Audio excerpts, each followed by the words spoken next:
This isn't a protest, Miss Thompson. It's a debate. Mr. Richard Caldwell's laughter cut through room 214 like broken glass. It wasn't loud. It didn't need to be. The kind of laughter that invited others to join. The kind that made a 16-year-old girl standing at the front of the classroom feel smaller than she'd ever felt in her life. Aaliyah Thompson stood frozen at the podium. Her notes trembled slightly in her hands. She had been mid-sentence, making a point about school funding disparities, when Caldwell interrupted her. Now, 23 pairs of eyes watched her. Some looked away. Others smirked. A few whispered behind cupped hands. Caldwell leaned back in his chair, arms crossed over his pressed white shirt. If you want to give speeches about social issues, there are community centers for that. This is an academic exercise. Facts, logic, structure. He said the last 3 words slowly, like he was explaining something to a child who couldn't understand. Aaliyah opened her mouth to respond. "You can sit down now," Caldwell said, waving his hand dismissively. "We've heard enough." She walked back to her seat, the one in the back corner, the one beneath the light that buzzed and flickered but never got fixed. The seat nobody else wanted because it was too far from the board, too close to the door, too easy to forget existed. That seat belonged to Aaliyah, not because she chose it, because she understood the rules of Maplewood, Indiana. Maplewood was the kind of town that believed in fairness. People said so at church on Sundays. They said so at school board meetings. They said so at the 4th of July cookout behind the fire station on Elm Street. Fairness lived in polite smiles, firm handshakes, and the belief that hard work always paid off. But fairness in Maplewood had conditions, unwritten ones. Aaliyah had learned those conditions early. She learned them when teachers mispronounced her name and never bothered to correct themselves. She learned them when guidance counselors suggested vocational programs before asking about her grades. She learned them when classmates assumed she was in the wrong room on the first day of Advanced American Studies. She never corrected anyone. She just took notes. Richard Caldwell had been teaching at Maplewood Central High School for nearly 30 years. Former debate coach, proud Purdue University alumnus, the kind of teacher who framed his awards and hung them behind his desk where everyone could see. Regional Debate Champion, 1989. Outstanding Educator, 1995. Indiana Humanities Council Recognition, 2003.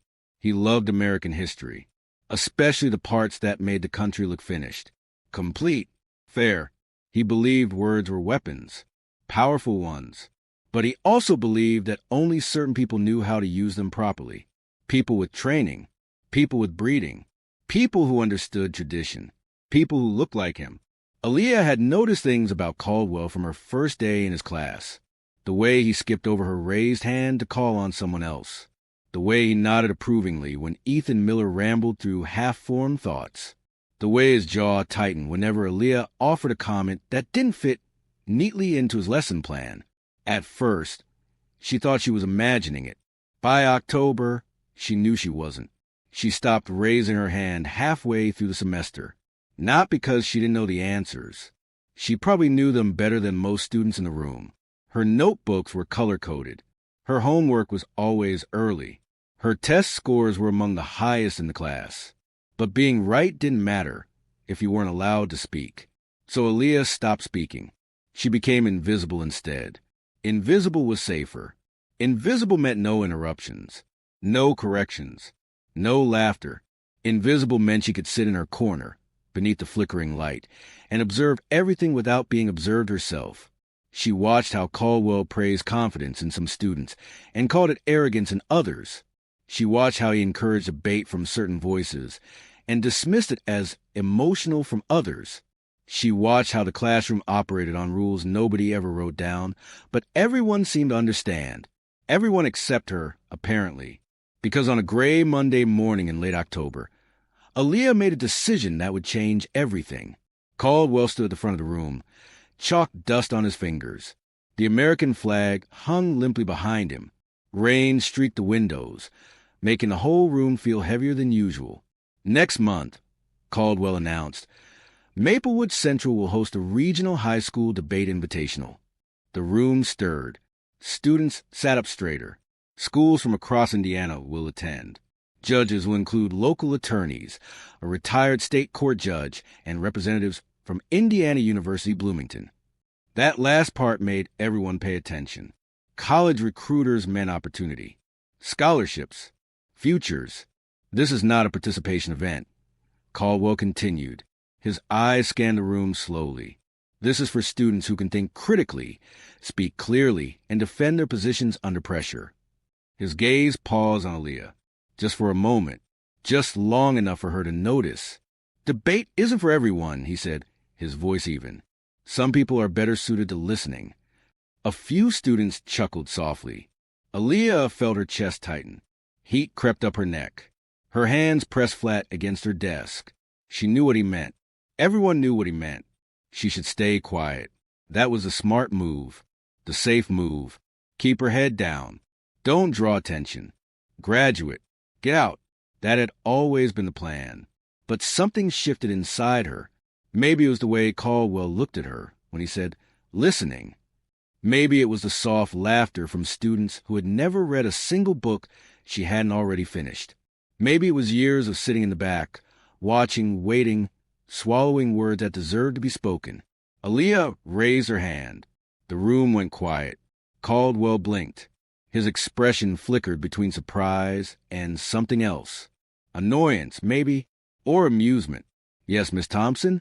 I'd like to try out, she said. Her voice was steady. Quieter than she wanted, but steady, more silence. Caldwell tilted his head slightly. This debate will be public. Parents, media, judges from the university. Yes, sir.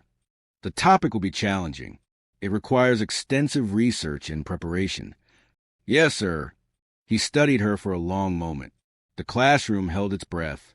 Are you sure you wouldn't be more comfortable writing a reflection paper instead?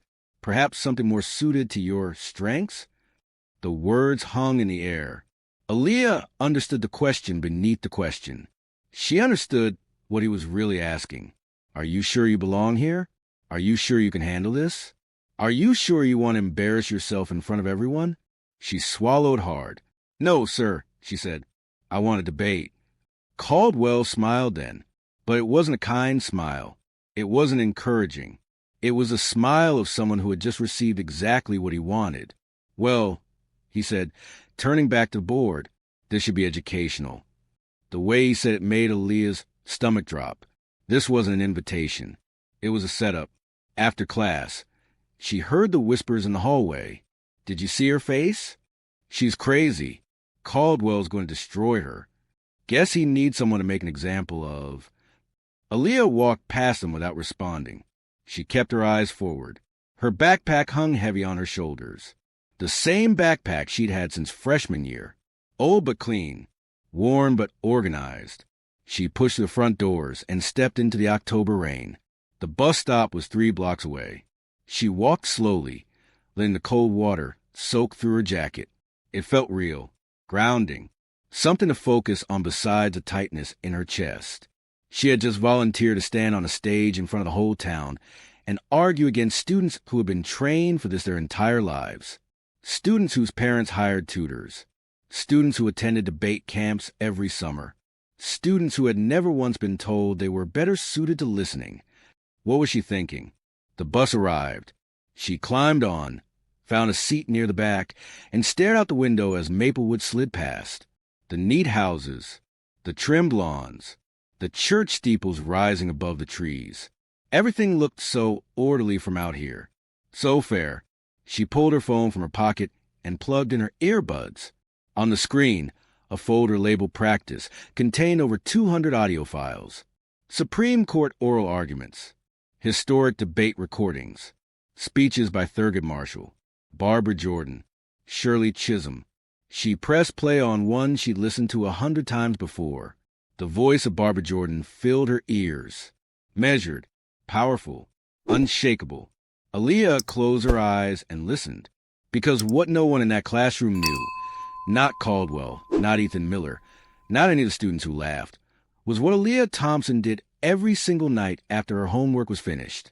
The apartment on South Jefferson Avenue was small. 2 bedrooms, 1 bathroom. A kitchen that doubled as a dining room. The kind of place where you could hear your neighbor's television through the walls and smell what they were cooking for dinner. Aaliyah had lived there her whole life.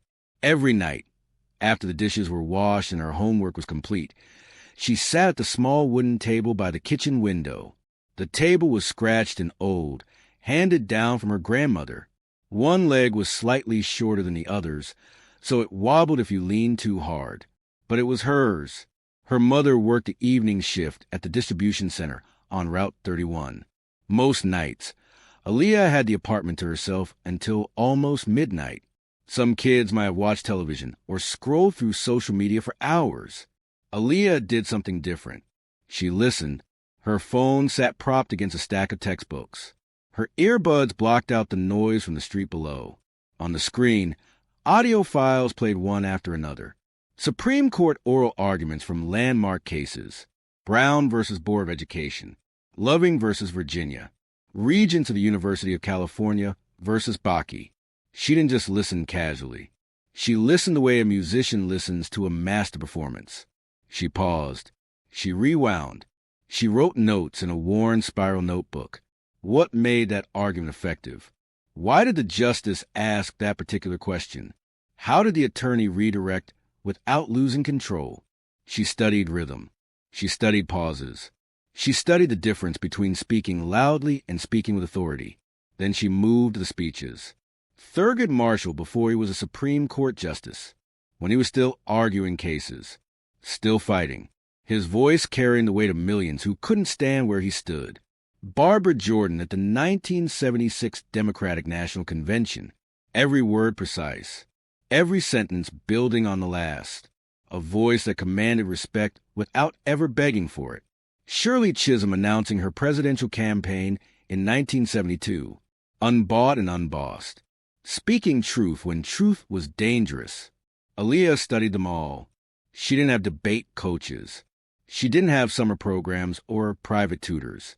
She had a phone, a library card, and hours of silence in a small apartment on the south side of town. Nobody knew about this. Not her teachers. Not her classmates. Not even her mother, who was usually too exhausted from work to ask about homework beyond, "Did you finish it?" Aaliyah kept this part of herself hidden, because in Maplewood, showing too much made you a target. She had learned that lesson the hard way. In 7th grade, she had entered an essay contest sponsored by the local Rotary Club. The topic was "What Freedom Means to Me."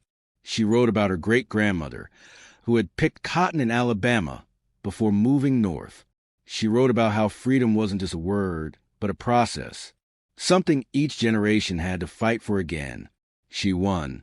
But at the awards ceremony, one of the judges made a comment she never forgot. "Very impressive," the woman said, leaning close with a tight smile. "Did you have help writing this?" Aaliyah was 12 years old. She understood what the woman was really asking. After that, she stopped entering contests. She stopped raising her hand quite so often. She learned to measure her words, to hold back, to let others fill the silence. Invisible was safer, but invisible was also lonely. The only time she felt truly seen was on Sunday nights. Every Sunday after church at New Hope Baptist, Aaliyah sat on the floor of the living room while her mother sat behind her on the couch. Denise Thompson's fingers worked through her daughter's hair, sectioning and braiding with practiced hands. They didn't always talk during these sessions. Sometimes the television played softly in the background. Sometimes they just sat in comfortable silence, the only sound being the gentle pull and twist of hair being shaped into neat rows. But sometimes Denise talked. She talked about growing up in Indianapolis before the family moved to Maplewood. She talked about her own mother, who had cleaned houses for wealthy families on the north side. She talked about the importance of speaking clearly, of choosing words carefully, of knowing when to talk and when to wait. Words are seeds. Denise said once, her fingers never stopping their work. You plant them careful, they grow into something strong. You throw them around careless, they just scatter in the wind. Aaliyah remembered that. She remembered everything her mother said during those Sunday sessions. The stories, the warnings, the quiet wisdom passed down through generations of women who had learned to survive in a world that rarely made space for them.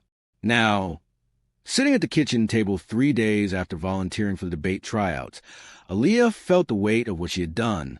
The topic had been posted that morning. Does the American education system truly provide equal opportunity? Caldwell had smiled when he wrote it on the board. That same smile from before. The one that said he already knew how this would end.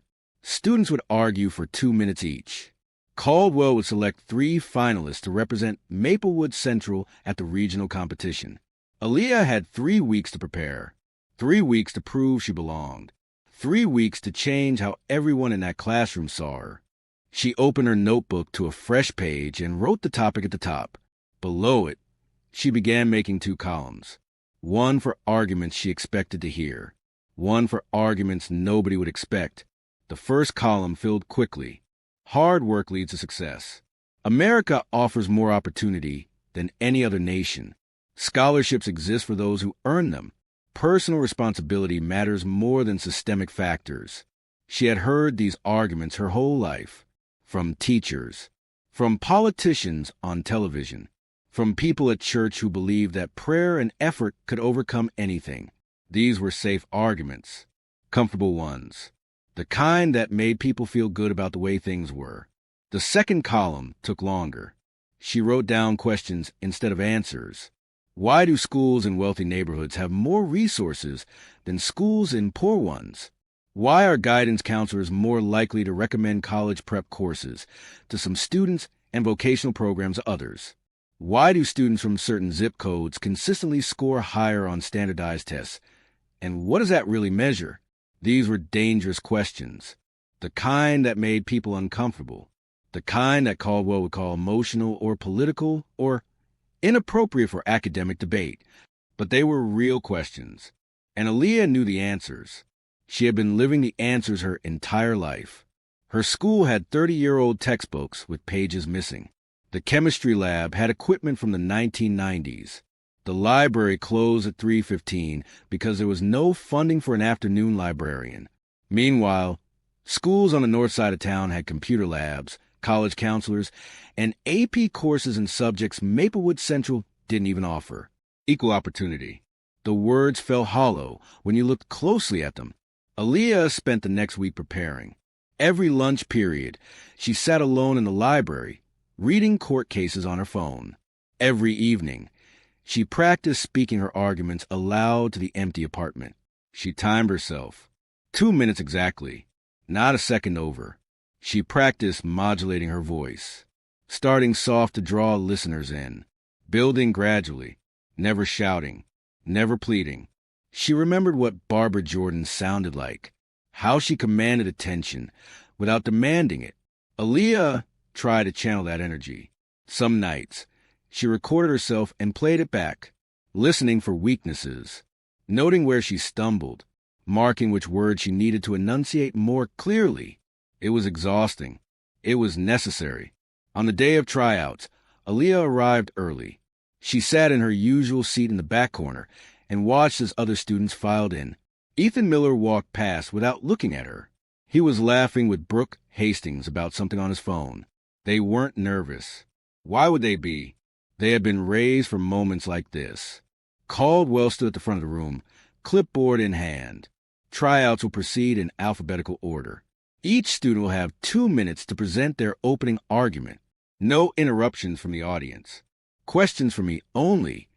Aaliyah's last name meant she would go near the end. She watched the other students perform. Some were good, polished, confident. Some were nervous, stumbling over their words. Caldwell nodded approvingly at the confident ones. He offered gentle corrections to nervous ones. But when Aaliyah finally stood and walked to the front of the room, something in his expression changed. It was subtle, a slight tightening around the eyes, a small shift in posture, like he was preparing for something unpleasant. Aaliyah placed her notes on the podium. She didn't need them. She had memorized every word, but having them there felt grounding. She took a breath. She began. The question of whether American education provides equal opportunity cannot be answered with simple optimism or vague ideals. It requires us to examine evidence, to look at funding formulas tied to property taxes, To acknowledge that a student's zip code often determines their access to resources, advanced courses, and qualified teachers. Caldwell interrupted immediately. This is a debate, Miss Thompson, not a sociology lecture. Where are your sources? Your structure seems unclear. Aaliyah paused. I have sources, Mr. Caldwell. The National Center for Education Statistics. The U.S. Government Accountability Office. If you'll allow me to continue. Continue, he said, waving his hand. But remember, emotion is not evidence. She continued. She cited the GAO report showing that schools serving predominantly Black and Latino students received less funding than schools in white neighborhoods. She referenced a 1973 Supreme Court case in Antonio Independent School District versus Rodriguez, which upheld unequal school funding based on local property taxes. Halfway through, Caldwell interrupted again. This isn't a protest, Miss Thompson. It's a debate. The same words from before. The same dismissive tone. A few students chuckled nervously. Aaliyah stopped speaking. She looked at Caldwell directly for the first time since she had started. I'm presenting factual evidence to support my argument, she said calmly. That is what debate requires. Caldwell smiled thinly, perhaps in some settings. Here, we value balanced perspectives, not grievances. He made a note on his clipboard. You may sit down. Her 2 minutes weren't up, but he had decided she was finished. Aaliyah walked back to her seat. Her face remained neutral. Her hands did not shake. But inside, something burned hot and bright. This wasn't fair. Nothing about this was fair. She had prepared harder than anyone in this room. She had studied longer. She knew the material better. And none of it mattered because Caldwell had already decided who she was and what she deserved. 2 days later, the results were posted outside room 214. Aaliyah almost didn't look, but she did. And there, at the bottom of the short list, was her name, Ethan Miller, Brooke Hastings, Aaliyah Thompson. She stared at the paper for a long moment. She had made the team, but the whispers in the hallway told her why. He probably just wants to embarrass her in front of everyone. She's going to choke. You watch. Caldwell setting her up. It's obvious. Aaliyah walked home in the October cold. She didn't call her mother. She didn't tell anyone. She just walked, 3 blocks from her apartment. She passed the old Baptist church where her grandmother used to take her before she passed. The building was being renovated now, scaffolding covering the front entrance, but the cornerstone was still visible. Faith without works is dead. Aaliyah read the words. Then she kept walking. That night, she barely touched her dinner. Rice and beans, her mother's specialty, sat cooling on the plate in front of her. Denise noticed. She noticed everything about her daughter, even when she was too tired to say so. They laughing at you? Denise asked quietly, setting down her fork. Aaliyah didn't answer at first. She stared at the table, at the scratched wood, at the wobbling leg her grandfather had never gotten around to fixing. Finally, she nodded. Denise didn't offer a false comfort. She didn't say it would be okay, or that those kids didn't matter. She stood up slowly and walked to the bedroom. Aaliyah heard the closet door open, heard something being moved aside. When her mother returned, she was carrying an old manila envelope, yellowed at the edges. She placed it on the table in front of Aaliyah. Open it, Denise said quietly. Aaliyah lifted the flap and reached inside. Her fingers touched old paper, newspaper, fragile and faded. She pulled out a clipping from 1974. The headline made her breath catch in her throat. Local teen wins statewide debate despite controversy. Below the headline was a photograph, black and white, grainy. A young black girl stood at a podium, mouth open mid-sentence, one hand raised for emphasis. She looked fierce, unafraid. She looked like Aaliyah. The name beneath the photo confirmed what Aaliyah already knew. Denise Thompson, her mother. Aaliyah looked up, eyes wide. You never told me, she whispered. Denise sat back down across from her daughter. Her face was calm, but something deeper moved behind her eyes. Something old, something unfinished. Some things, Denise said slowly, take 50 years to tell. She reached across the table and tapped the newspaper clipping gently. "Read the whole thing," she said. "Then I'll tell you the rest." Aaliyah looked down at the faded paper in her hands. Her mother had been a debater. Her mother had won. But if she had won, why had no one ever spoken about it? What happened in 1974, that was still too painful to discuss. Aaliyah read the newspaper clipping 3 times before she looked up. The article was short, just a few paragraphs. But every sentence carried weight. Denise Thompson, 17, of Indianapolis, delivered a commanding performance at the Indiana State High School Debate Championship on Saturday. Thompson argued that educational inequality in America was not an accident but a policy choice, citing federal housing discrimination and school funding formulas tied to property taxes. The next paragraph made Aaliyah's heart beat faster. Despite earning the highest scores from 2 of 3 judges, Thompson was ultimately ruled against in a controversial split decision. The dissenting judge, a graduate student assistant from Purdue University, cited lack of objectivity and emotional reasoning as grounds for his lower scores. Aaliyah looked up at her mother. Denise sat across the table, hands folded, face unreadable. "You won," Aaliyah said softly. "You won and they took it from you." Denise nodded slowly. "I had the highest scores in every category that mattered. Evidence, structure, delivery, rebuttal. The head judge told me afterward I was the best debater he'd seen in 15 years. Then how did you lose?" Denise was quiet for a moment. The refrigerator hummed in the background. A car passed on the street below, headlights briefly sweeping across the kitchen wall. "There were 3 judges," Denise finally said. 2 gave me perfect marks. The 3rd gave me the lowest possible scores across the board. Said my argument was too personal and lacked academic rigor. Said I was pushing an agenda rather than engaging in genuine debate. She paused. His scores were just low enough to tip the final decision to my opponent. Aaliyah looked back at the clipping, at the photograph of her mother at 17, young, fierce, standing at a podium with her whole future ahead of her. "Who was he?" Aaliyah asked. "The judge who did this?" Denise didn't answer immediately. She stood and walked to the window, looking out at the dark street below. Her reflection floated in the glass like a ghost. "I didn't know his name at first," she said quietly. "He was just some graduate student. Tall, thin, acted like he knew everything about everything. The kind of man who smiled while he cut you down."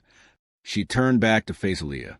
"I found out his name later, years later, after I moved to Maplewood, after I enrolled you in school, after I saw his picture in the local newspaper, accepting some teaching award." Aaliyah's blood went cold.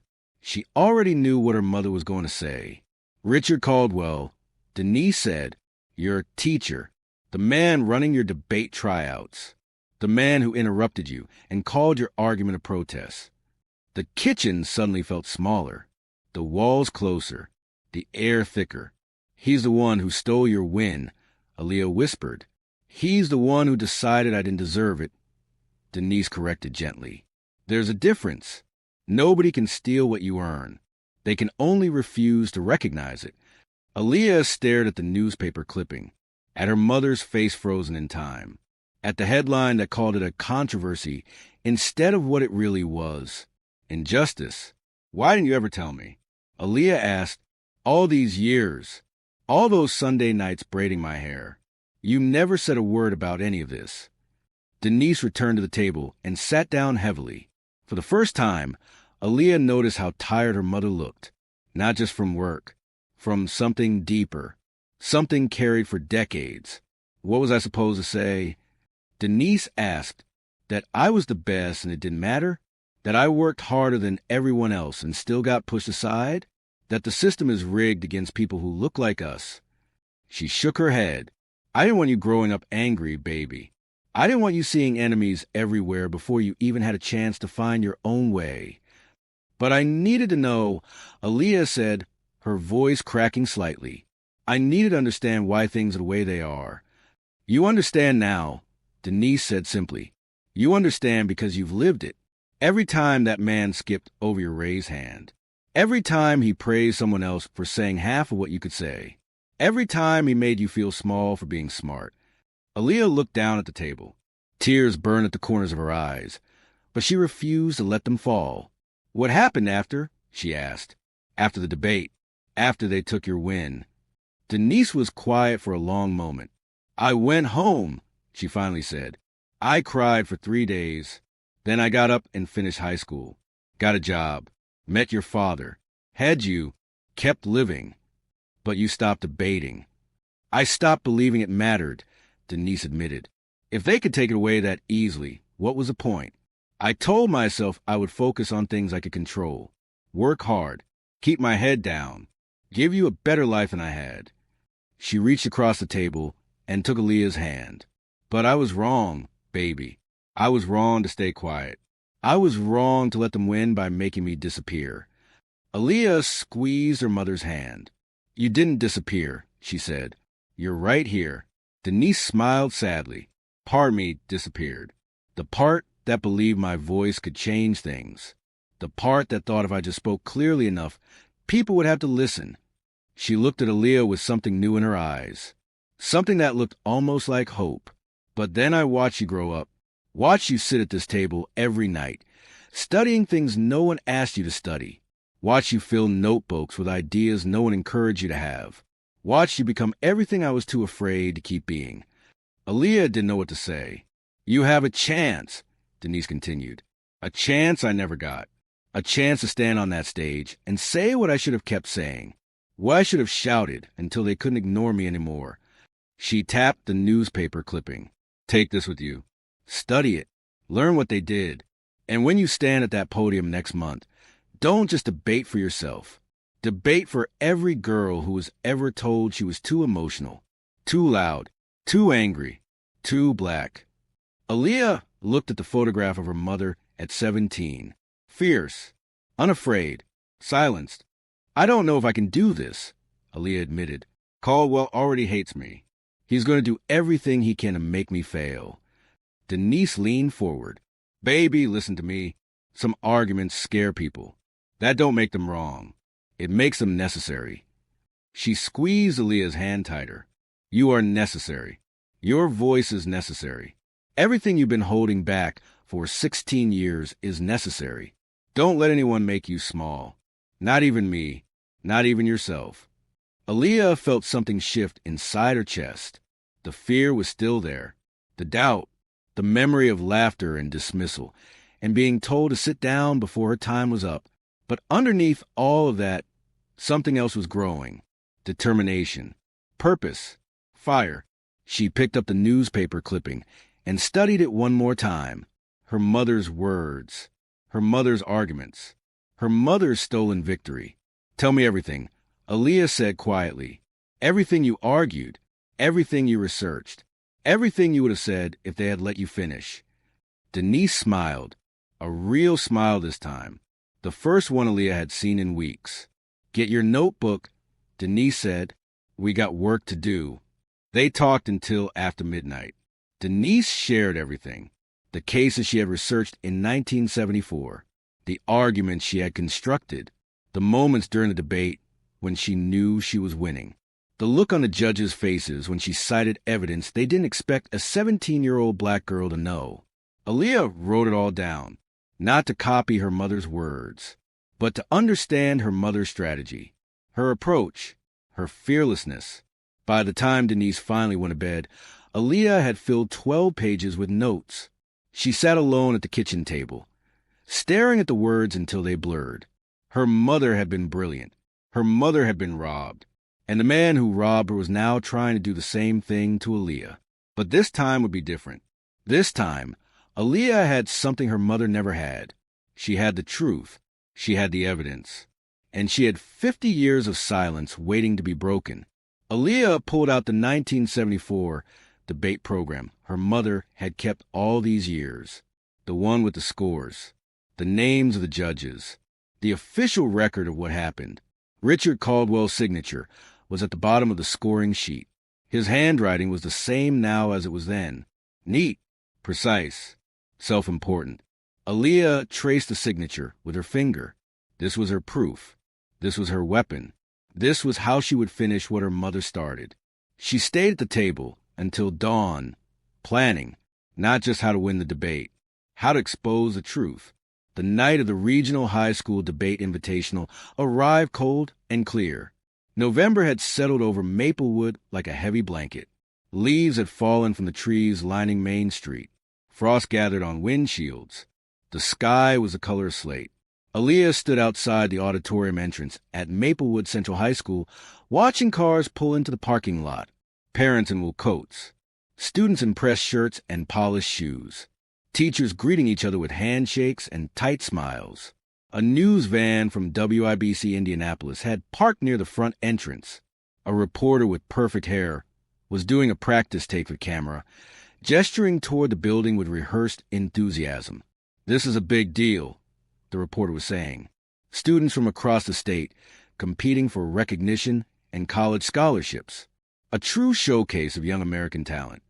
Aaliyah watched without expression. Young American talent. She wondered how many of those talented young Americans had ever been told to sit down before their time was up. Inside the auditorium, the setup was impressive. Rows of chairs filled the main floor, nearly all of them occupied. A raised stage held two podiums, positioned on opposite sides. Between them, a long table where the judges would sit. The American flag hung on the back wall, flanked by the Indiana state flag and the Maplewood Central School banner. Aaliyah found her assigned seat near the front. Ethan Miller sat 3 chairs down, reviewing notes on index cards. Brooke Hastings was near the center, talking quietly with her parents, who had arrived early to wish her luck.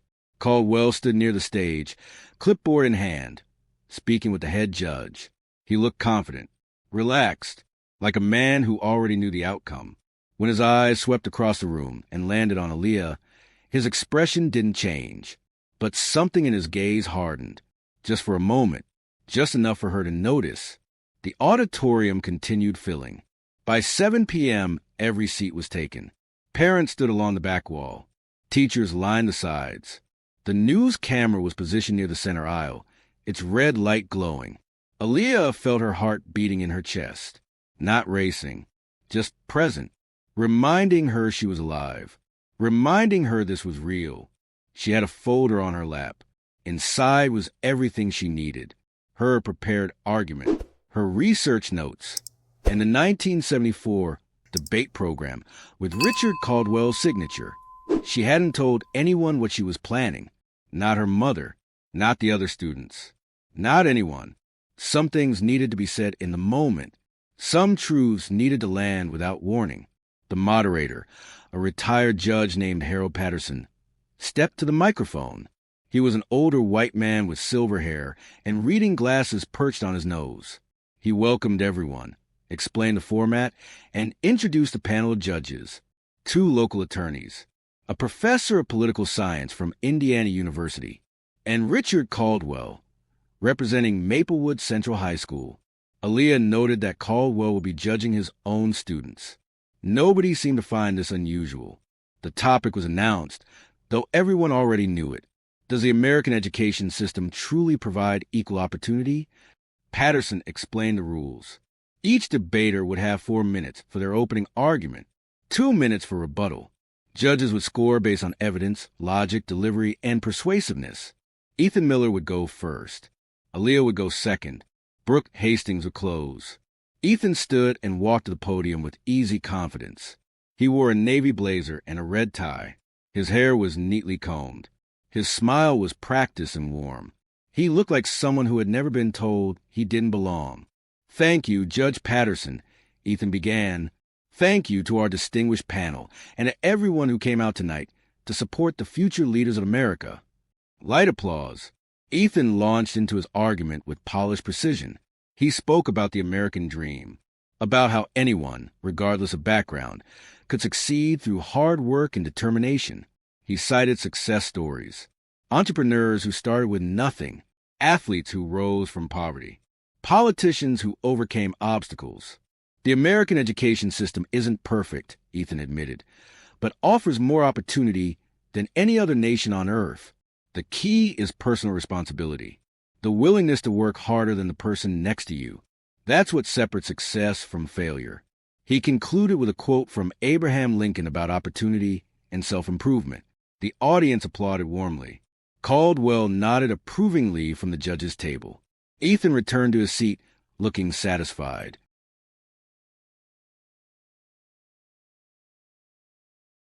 Aaliyah stood. The room seemed to shift slightly. Murmurs rippled through the crowd. She felt eyes on her as she walked to the podium. Curious eyes, skeptical eyes, a few sympathetic ones. She adjusted the microphone, looked at the judges, looked at the audience. Then she waited. The silence stretched. 5 seconds. 10. Someone coughed nervously in the back row. Caldwell shifted in his seat, irritation creeping into his expression. "Miss Thompson?" Patterson prompted gently. Aaliyah took a breath. Then she began. "Before I answer the question of whether the American education system provides equal opportunity," she said, her voice calm and measured, "we need to define what equal opportunity actually means." She paused. Is it equal opportunity when schools in wealthy neighborhoods receive more funding than schools in poor neighborhoods? Is it equal opportunity when the quality of education a child receives depends on their zip code? Is it equal opportunity when some students have access to AP courses, college counselors, and modern technology, while others share 30-year-old textbooks with missing pages? The room was quiet. Aaliyah continued. The phrase equal opportunity suggests that everyone starts from the same place, that the only variable is effort, that if you fail, it's because you didn't try hard enough. She shook her head slowly. This is not what the evidence shows. She cited the National Center for Education Statistics. Schools serving predominantly Black and Latino students receive, on average, 15% less funding per pupil than schools serving predominantly white students.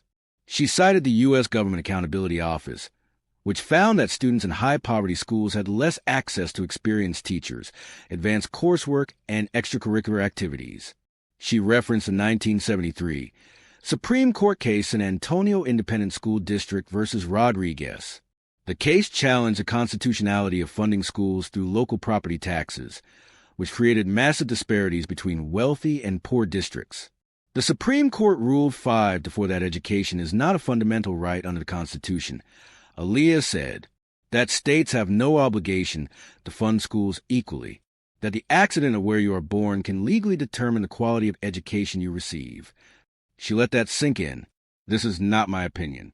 This is the law of the land, a law that has been in place for over 50 years, a law that shapes the lives of millions of students every single day. The judges were writing furiously. Students leaned forward in their seats. Parents exchanged glances. Caldwell's expression had gone flat. Unreadable, Aaliyah continued building her argument. She talked about guidance counselors who steered certain students toward vocational programs instead of college prep courses. She talked about discipline policies that disproportionately punished Black students for the same behaviors that white students received warnings for. She talked about the school-to-prison pipeline and how education inequality fed directly into cycles of poverty and incarceration. Her voice never rose. She never shouted. She never pleaded. She simply presented facts, one after another, building a case that was impossible to ignore. When she had 1 minute left, she shifted her approach. My opponent spoke about personal responsibility, she said, about working harder than the person next to you. And I agree that effort matters. But effort alone cannot overcome a system designed to produce unequal outcomes. She looked directly at Caldwell. You once said that debate isn't for everyone, that some people are better suited to listening. The room tensed. Caldwell's jaw tightened. But history shows us that debate has often been withheld from those whose voices challenge comfort. The question is not whether everyone has the ability to speak. The question is whether everyone is allowed to. Murmurs swept through the crowd. Aaliyah held Caldwell's gaze for a long moment. Then she looked back at the audience. Equal opportunity is not a gift. It is not something handed down by those in power to those without it. Equal opportunity must be built. It must be demanded. It must be protected. She paused. And those who stand in the way of equal opportunity must be held accountable. The room was silent. Aaliyah had 30 seconds left. But she wasn't finished. She reached into her folder and pulled out a faded piece of paper. "I want to read something," she said. "Not from a government report, not from a court case, from a debate that happened 50 years ago, right here in Indiana." She unfolded the paper. The student who delivered this argument won the highest scores from 2 of 3 judges at the 1974 Indiana State High School Debate Championship. She argued that education inequality was not an accident but a policy choice. She cited evidence that was dismissed as too emotional and lacking objectivity. Aaliyah read aloud, "We cannot claim to be a nation of equal opportunity when the schools in black neighborhoods lack the resources that schools in white neighborhoods take for granted. We cannot claim to value merit when the playing field is tilted before the game even begins. We cannot claim to believe in fairness when fairness is applied selectively based on the color of a child's skin or the income of their parents." She looked up. These words were spoken by a 17-year-old girl named Denise Thompson. The name hung in the air. Gasps rippled through the audience. "Denise Thompson," Aaliyah repeated, "is my mother." The auditorium erupted in murmurs. Parents whispered to each other. Students turned in their seats. The news camera zoomed in on Aaliyah's face. Caldwell had gone pale. Aaliyah wasn't finished. "My mother won that debate," she said, her voice steady. "She earned the highest scores in every category that mattered.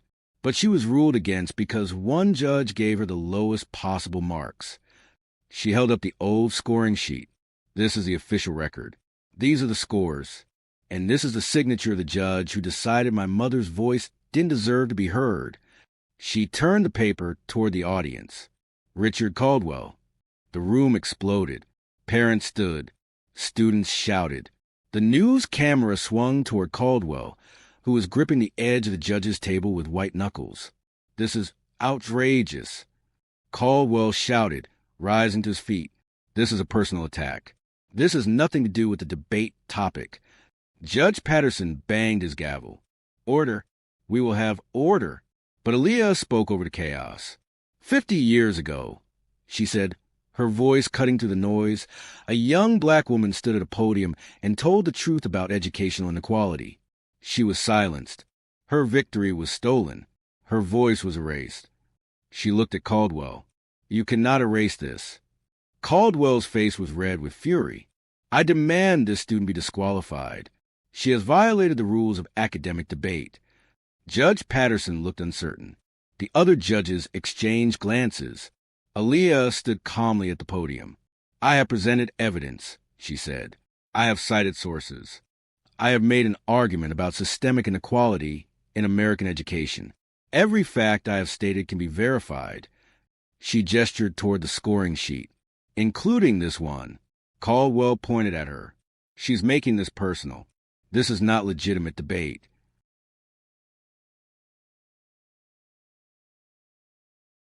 "No," Aaliyah said quietly.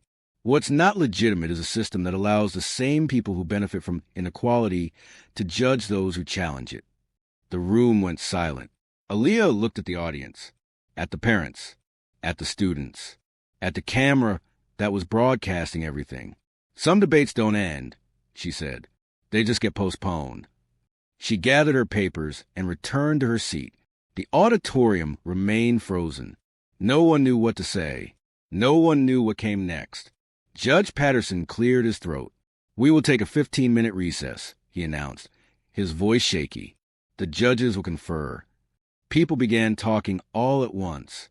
Parents rushed toward the stage. Reporters pushed through the crowd, trying to reach Aaliyah. Caldwell stormed out through a side door, refusing to speak to anyone. Aaliyah sat in her seat, folder on her lap, heart pounding. She had done it. She had said what her mother never got to say. She had exposed a truth that had been buried for 50 years. But she didn't know what would happen next. Would they disqualify her? Would they pretend nothing had happened? Would the system protect itself like it always did? Aaliyah looked toward the door, where Caldwell had disappeared. The fight wasn't over. It was just beginning. The 15-minute recess stretched into 45. Aaliyah remained in her seat while chaos swirled around her. Parents clustered in small groups, speaking in urgent whispers. Students stare at their phones, texting furiously, spreading the news beyond the auditorium walls. The WIBC reporter was on the phone with her station, her voice low but excited. "You're not going to believe this," the reporter was saying. "This is bigger than a high school debate. This is a story." Aaliyah didn't move. She kept her folder on her lap, her hands folded on top of it. Her heart had slowed from its earlier pounding. A strange calm had settled over her, the kind of calm that comes after you've done something you can't take back. She didn't want to take it back. Her mother appeared at her side. Denise had been sitting in the back of the auditorium the entire time, watching silently. Now she stood next to her daughter, one hand resting gently on Aaliyah's shoulder. "You okay, baby?" Denise asked quietly. Aaliyah looked up at her mother. "I don't know yet," she admitted. "I don't know what's going to happen." Denise squeezed her shoulder. "Whatever happens," Denise said, "you told the truth. Nobody can take that away from you." Aaliyah nodded slowly. She thought about all the nights at the kitchen table, all the speeches she had studied, all the words she had practiced speaking to an empty apartment. None of it had prepared her for this moment, the moment after the truth was spoken, the moment when the world decided what to do with it. Judge Patterson finally returned to the stage. His face was drawn, his movements stiff. The other judges followed, taking their seats at the table. The chair where Caldwell had been sitting remained empty. The auditorium grew quiet. Patterson cleared his throat. "After considerable discussion," he began, his voice careful, "the judges have reached a decision regarding tonight's proceedings." He paused, glancing down at the paper in his hands. "First, regarding the claims made by Miss Thompson concerning events that allegedly occurred in 1974. These claims fall outside the scope of tonight's debate and cannot be evaluated or verified by this panel." Murmurs rippled through the crowd. Patterson held up a hand. "However," he continued, "the documentary evidence presented by Miss Thompson, including the 1974 debate program and scoring sheet, will be forwarded to the Indiana High School Debate Association for review. Any investigation into past conduct will be handled by the appropriate authorities." Aaliyah felt her chest tighten. They weren't dismissing it entirely. They were passing it on. Whether that meant anything would depend on what happened next. Patterson continued. "Regarding tonight's competition, the judges have scored all three participants based on the established criteria: evidence, logic, delivery, and persuasiveness." He looked at the audience. After tabulating the scores from all three judges, excluding Mr. Caldwell, who has recused himself from the final decision, the results are as follows. The room held its breath. In third place, with a score of 78 points, Brooke Hastings. Polite applause. Brooke nodded graciously, her expression controlled. In second place, with a score of 84 points, Ethan Miller. Ethan's smile flickered. Second place was not what he had expected. And in first place, with a score of 91 points, Aaliyah Thompson. The auditorium erupted. Applause thundered through the room. Parents rose to their feet. Students cheered. The WIBC camera swung toward Aaliyah, capturing the moment. Aaliyah sat frozen. She had won. She had actually won. Her mother was crying, quiet tears streaming down her face, a smile breaking through years of buried grief. "You did it, baby," Denise whispered. "You finished it." Aaliyah stood slowly. Her legs felt unsteady. The noise around her seemed distant, muffled, like she was hearing it through water. She walked to the stage to accept the small trophy that Patterson was holding out to her. It was simple, a brass debater on a wooden base. Nothing elaborate, but it weighed more than it should have. 50 years of silence. 50 years of stolen victory. All of it concentrated in this small piece of metal and wood. Aaliyah took the trophy and turned to face the audience. She didn't give a speech. She didn't thank anyone. She simply looked at her mother in the back of the room and nodded. Denise nodded back. That was enough. The next few days passed in a blur. The WIBC story aired the following morning. Within hours, it was picked up by stations across Indiana. By the end of the week, national outlets were calling. 1974 debate judge exposed after 50 years. The headlines read, "Student reveals mother stolen victory in stunning debate performance." High school teacher under investigation for decades-old misconduct. Aaliyah didn't give interviews. Her mother declined all media requests. They had said what needed to be said. The rest was up to others. The Maplewood School District announced an internal investigation into Richard Caldwell's conduct, both past and present. Community members came forward with their own stories.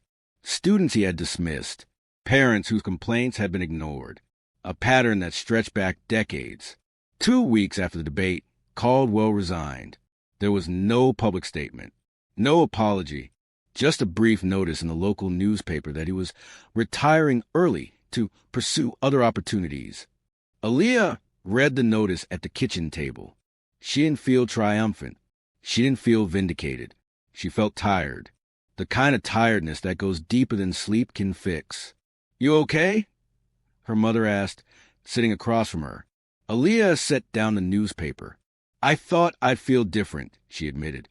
"I thought exposing him would feel like winning. But it just feels heavy." Denise nodded slowly. "Justice isn't a celebration, baby. It's a correction. And corrections hurt. They're supposed to." She reached across the table and took Aaliyah's hand. "You didn't do this to feel good. You did it because it was right. That's harder. And it means more."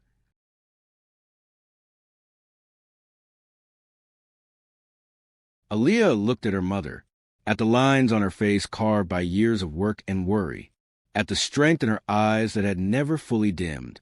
"Do you feel better?" Aaliyah asked, "now that people know what happened to you." Denise was quiet for a long moment. "I feel seen," she finally said. "For the first time in 50 years, I feel like someone believed me, and that someone was you." She squeezed Aaliyah's hand. "That means more than any trophy, more than any headline. You believed me when nobody else did." Aaliyah felt tears prick at her eyes. She had spent so long trying to be invisible, trying to stay safe, trying to survive a system that wasn't built for her. And now, for the first time, she understood what her mother had known all along. Visibility was dangerous, but silence was worse. Life returned to something like normal. Aaliyah went back to school. She sat in her usual seat, though the flickering light above her had finally been fixed. She raised her hand in class. Teachers called on her. The whispers continued for a while. Some students treated her differently, a few with admiration, others with resentment. Most just didn't know what to say. That was fine. Aaliyah wasn't looking for approval. She was looking for truth, and she had found it. Months passed. Senior year arrived. Aaliyah applied to colleges. She wrote essays about educational inequality, about the power of voice, about finishing what others had started. She didn't mention the debate by name. She didn't need to. The lessons were woven into everything she wrote. One afternoon in early April, Aaliyah came home from school to find an envelope on the kitchen table. It was thick, heavy. The return address read, Indiana University, Bloomington, Office of Admissions. Her mother stood by the stove, pretending to cook, but really just watching. "It came an hour ago," Denise said quietly. "I didn't open it." Aaliyah picked up the envelope. Her hands were steady. She slid her finger on the flap and pulled out the contents. A folder with a university seal, a welcome letter on heavy cream paper, and a smaller envelope inside marked financial aid and scholarship information. Aaliyah opened the smaller envelope first. Inside was a single sheet of paper. Her eyes scanned the words. Full scholarship, tuition, housing, books, and fees. All 4 years. She read it again to make sure she understood. "What does it say?" Denise asked, her voice barely above a whisper. Aaliyah looked up, tears finally falling. "Full ride," she said. "They're paying for everything." Denise's hand flew to her mouth. She crossed the kitchen and wrapped her arms around her daughter, holding her tight. They stood there for a long time, crying, laughing, holding each other up. When they finally pulled apart, Aaliyah noticed something else in the envelope. A handwritten note on plain paper, tucked behind the official documents. She unfolded it carefully. The handwriting was neat, professional, but the words were personal. "Dear Miss Thompson, your debate performance last November was brought to our attention by several members of our faculty who attended the Regional Invitational. We were moved not only by your eloquence and preparation, but by your courage in speaking truth when silence would have been easier. The scholarship enclosed is not charity. It is recognition. Recognition of a voice that deserves to be heard. Recognition of a legacy that should never have been silenced. Your mother's argument in 1974 was correct. Educational inequality is not an accident. It is a choice, and choices can be changed. We believe you will help change them. Congratulations on your admission to Indiana University. We look forward to watching you continue to speak. We were listening. Aaliyah read the note 3 times. Then she handed it to her mother. Denise read it slowly, her lips moving silently over the words. When she finished, she set the note down on the table with trembling hands.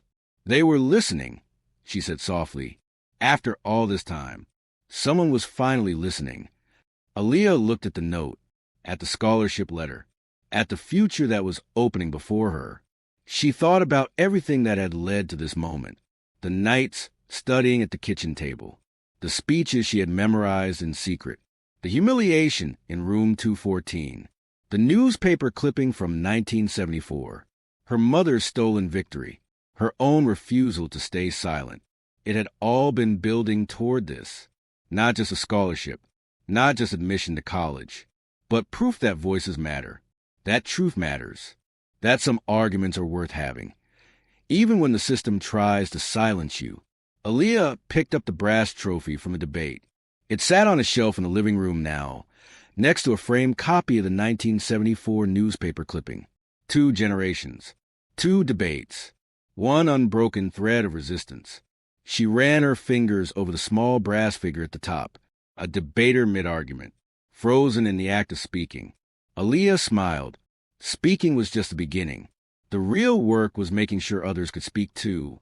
She thought about the students still sitting in back corners of classrooms across America, the ones with flickering lights above their heads, the ones whose hands were never called on, the ones who had been told in 1,000 small ways that their voices didn't matter. Aaliyah had been one of them. Now she was something else, a reminder that silence is a choice, and so is speaking. She set the trophy back on the shelf and turned to her mother. "I want to start a program," Aaliyah said, "for students like me, kids who don't have debate coaches or tutors, kids who have things to say but nobody to teach them how to say it." Denise smiled. "What would you call it?"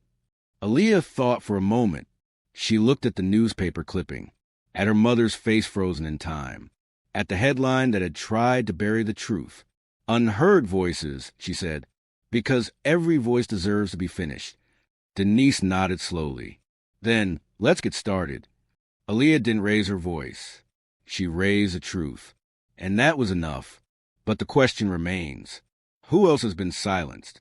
How many stories are still waiting to be told? And whose voice will be heard next?